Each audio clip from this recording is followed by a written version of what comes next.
All right, we're going to begin the notes for 1.5. We're doing our last operation. We've done addition, subtraction, multiplication, and now we're going to do division.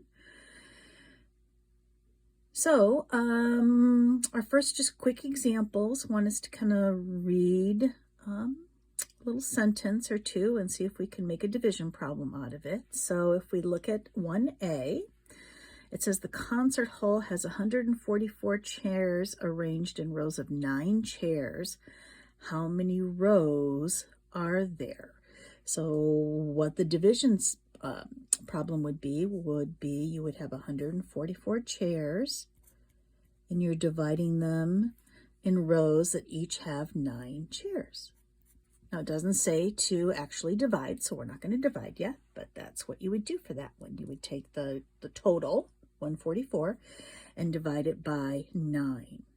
An 18-hole golf course is 5,220 yards in length. Although the difficulty level varies from hole to hole, the distance between each hole is the same. What is the distance between each hole? So the whole distance is 5,220 yards, and it's divided into how many? Well, it's divided into 18 holes. And if you actually do that division problem, you will get, which we're not going to, by the way, you would get the distance between each hole. Okay, so now, just like before, we're going to kind of look at some expressions, and we're going to take the English and make it into algebra. Quotient is the word that we use for the answer to a division problem. So if I want the quotient and 3, it would be x divided by 3. Now at this point, I want to say we're not going to use this symbol anymore. When we do a division problem, we're going to write it as a fraction. So the actual answer that we would want would be x over 3, x divided by 3. Okay, so from now on, let's do all of our division problems as fractions. A number n divided by 5 would be n over 5. Okay, so let's do a couple of division problems. First of all, if you take 0 and divide it by anything, you will always get 0. For example, 0 divided by 10 would also be 0. It is perfectly fine to have 0 on the top of the fraction. You can divide 0 into parts. It is not okay to have 0 in the bottom of the fraction. What we call this is an undefined fraction. So you would always write undefined. You cannot divide a number by 0, or you cannot take a number and divide it into 0 parts. That just doesn't make sense. 12 divided by 12, if you divide any number by itself, you're always going to get 1. All right, so now let's actually talk about some division problems, and let's review long division. All right, so if I have 62 divided by 8, here's what we're going to do. We're going to make a long division problem out of it. So some words that I want you to know, because I'm probably going to use them again. The number that you are dividing by, so in other words, this 8 right here is called the divisor or divisor. And the number that you are dividing the divisor into is called the dividend. So that's some vocab that you should know.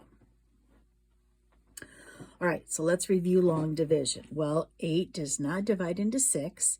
8 divides into 62 7 times. And now we're going to multiply 7 times 8. That's 56. We put that 56 under here. Now we subtract these two numbers. And if I subtract these two numbers, I'm going to get 6. This 6 is called the remainder. And for right now, we're simply going to write our answer or our quotient as 7 remainder 6.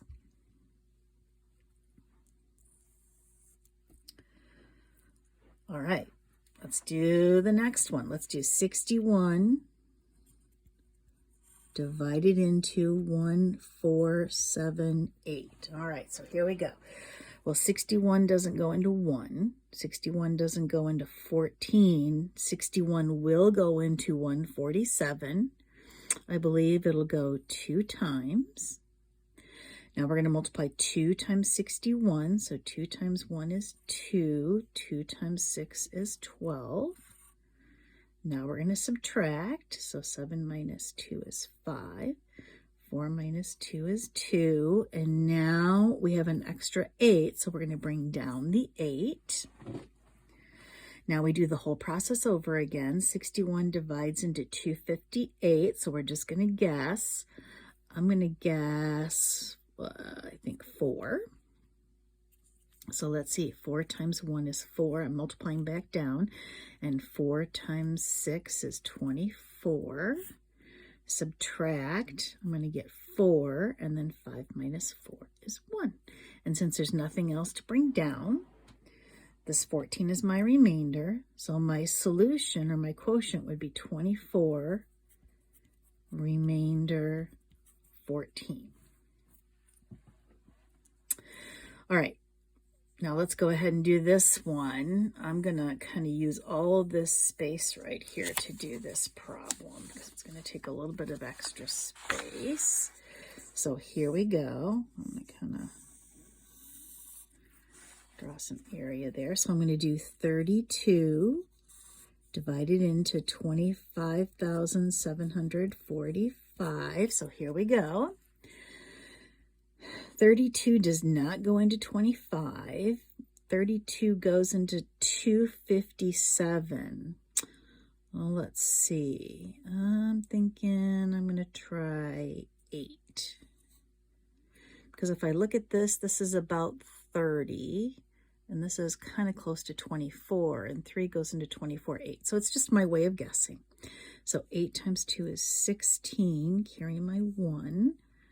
8 times 3 is 24, plus 1 is 25. Ooh, I just made it. Now I'm going to subtract. You can see when I subtract, I'm simply going to, I'm going to get a 1. Bring down my 4. Now you only bring one thing down at a time. So if you look at this, 32 does not go into 14. So what we do is we say 32 goes into 14. We need a 0 up there, 0 times. 0 times 32 is 0. Subtract, we get 14. Oops, 14. I jumped the gun there. And now we're going to bring down this 5 to make that 145. But you need this 0 up here. So now 32 goes into there. I'm thinking 4 times. 4 times 2 is 8. 4 times 3 is 12. And if I subtract, I'm going to get 17. And that's going to be my remainder. So my final answer is 104. That's the quotient. Remainder 17. So it's going to take some practice with your long division. All right, let's go ahead and let's do this story problem here, and then we'll be done with this set of notes. Jason works on a farm, and one of his jobs is to pack eggs in cartons that hold 12 eggs each, so that makes sense. After Jason packages all the eggs one day, the owner of the farm instructs him to donate any leftover eggs to a local shelter. If Jason had 2,659 eggs to pack, how many eggs did he have left over? So what we're going to have to do is we're going to take the total number of eggs that he had to pack, and we're going to divide that by, well, how many eggs go into each carton, because he needs full cartons. Well, we know 12 eggs go into each carton. So let's go ahead and divide.